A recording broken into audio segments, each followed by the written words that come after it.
याद रखिएगा, मेरा एक मोती दे रहा हूं, इसे गौर से सुनिएगा।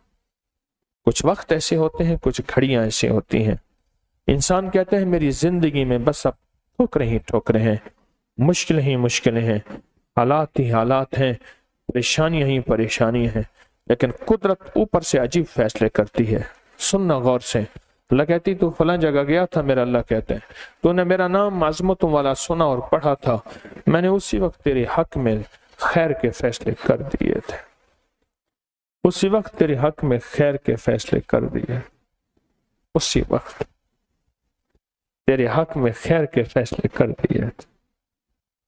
आज तो वो फैसले का दिन है, इंशाअल्लाह। इंशाअल्लाह इसलिए कहता हूं, पता है इंशाअल्लाह क्यों कहा मैंने?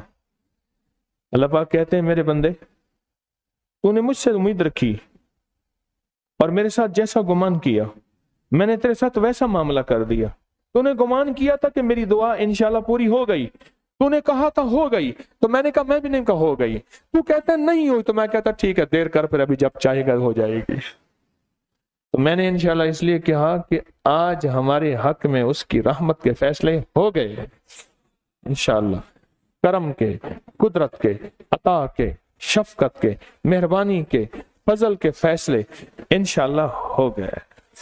अब इसमें भी एक अजीब बात है, इस इंशाअल्लाह कहने वालों में पता नहीं कौन ऐसे होगा जिसके इंशाअल्लाह पे स्टैंपें और मोहरें लगेगी।